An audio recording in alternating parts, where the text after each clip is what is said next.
আসসালামু আলাইকুম আরব আমিরাত প্রবাসী ভাইগণ, আশা করি আপনারা প্রত্যেকে ভালো আছেন।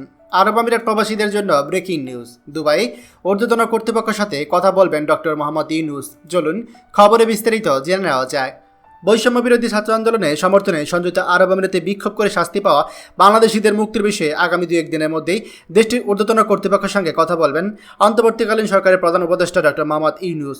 রোববার 11 আগস্ট পররাষ্ট্র মন্ত্রণালয়ে অন্তর্বর্তীকালীন সরকারের পররাষ্ট্র বিষয়ক উপদেষ্টা মোহাম্মদ তৌহিদ এইসব তথ্য জানান। তিনি বলেন, ছাত্র আন্দোলন সমর্থনে কিছু কিছু মিছিলে কিন্তু আপনার মিছিল হয়েছে, সেখানে ছাত্র আন্দোলন সমর্থনে কিছু কিছু মিশনে কিন্তু মিছিল হয়েছে। একটি দেশ সংযুক্ত আরব আমিরাতে আমাদের বেশ কিছু নাগরিককে আটক করে বিচারের মাধ্যমে জেল দেওয়া হয়েছে।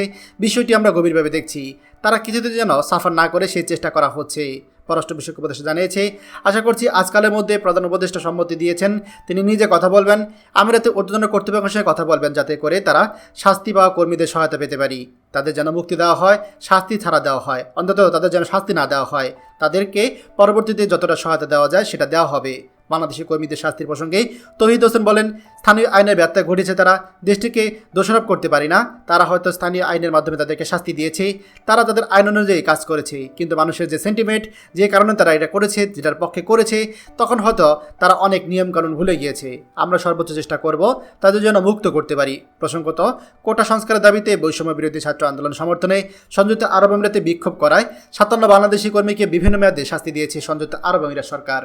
প্রিয় আরব আমিরাত প্রবাসী ভাইগণ, আমরা আশা করব বাংলাদেশ সরকার আরব আমিরাতের সাথে কথা বলে অবশ্যই এই সকল প্রবাসীদেরকে মুক্ত করার ব্যবস্থা করবে। যদি তাদেরকে কোনো রকম কোনো মুক্তি না দেওয়ার ব্যবস্থা নাই থাকে, দরকার হলে বাংলাদেশের সরকারের সাথে আরব আমিরাতে বন্দি বিনিময় যে চুক্তি আছে, সেই চুক্তির আওতায় হলেও এই সকল প্রবাসীদেরকে বাংলাদেশে ফিরিয়ে আনতে হবে এবং দেশে এনে তাদেরকে ভালো কাজের ব্যবস্থা করা হবে। তাদেরকে যেন অবশ্যই কোনো রকম কোনো সাফার করতে না দেওয়া হয়, এ বিষয়ে সরকারকে কঠিন পদক্ষেপ নিতে হবে। খবরটি আমাদের আরব আমিরাতে সকল প্রবাসীদের সাথে এখনই শেয়ার করে সবাইকে এই গুরুত্বপূর্ণ খবরটি জানার সুযোগ করে দিন। আর আপনি যদি আমাদের এই চ্যানেল নতুন হয়ে থাকেন, অবশ্যই আমাদের চ্যানেলটিকে সাবস্ক্রাইব করুন প্রবাসীদের সকল গুরুত্বপূর্ণ খবরাখবর সবার আগে পাওয়ার জন্য। ধন্যবাদ সবাইকে। আমাদের সকল ভিডিও আপডেট সবার আগে পেতে আমাদেরকে সাবস্ক্রাইব করুন। সাবস্ক্রাইব করতে সাবস্ক্রাইব বাটনে ক্লিক করুন এবং বেল আইকনটি চাপুন, যাতে আমাদের কোনো লেটেস্ট ভিডিও আপনি মিস না করুন।